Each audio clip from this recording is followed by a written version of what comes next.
Assalamualaikum warahmatullahi wabarakatuh dan salam sejahtera semua.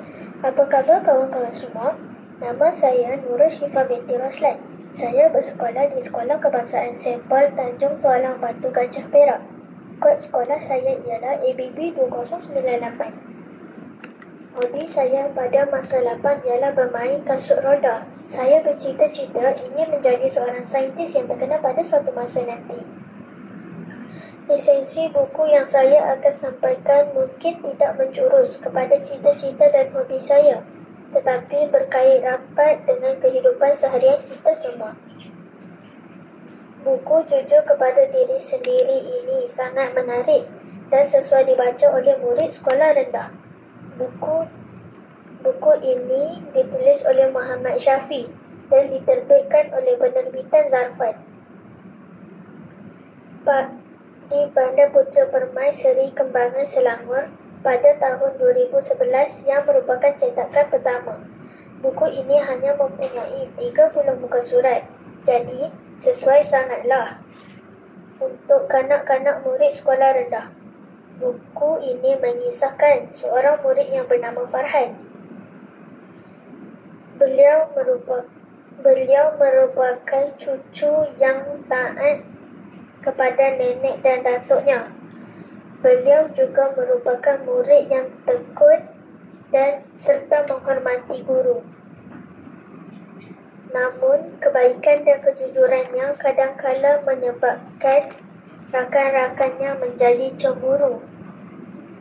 Sehinggalah pada suatu hari, Mamat dan Ainul mencuri buku tulis matematiknya hanya kerana dia tidak mengizinkan Mamat meniru jawapan di dalam buku tersebut. Farhan agak kecewa kerana dimarahi oleh Cikgu Hajar atas kehilangan buku tersebut. Namun mujur ada rakannya yang menjadi saksi atas kehilangan buku tersebut, sehingga Mamat dan Ainul mengaku kesilapan diri sendiri. Nilai pengetahuan yang saya dapat dari buku ini ialah sebagai seorang murid, kita harus dalam memutuskan kerja sekolah kita tidak boleh mengambil jalan mudah dengan menjawab. Kita tidak boleh jalan mudah dengan meniru jawapan rakan.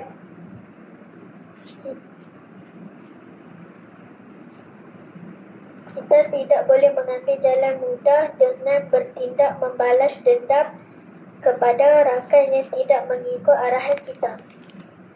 Nilai murni yang saya ambil dari buku ini ialah kita bersikap jujur kepada diri sendiri.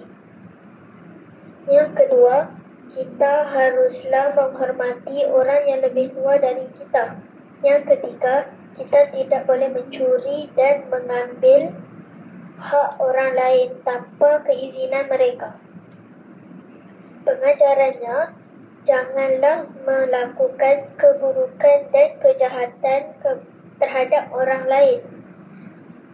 Sikap buruk kita itu tidak memberi faedah atau keuntungan kepada kita. Perkara yang menarik saya ambil dari buku ini ialah gaya penyampaian yang mudah difahami, ringkas, bergambar, agak nipis dan sangat sesuai untuk murid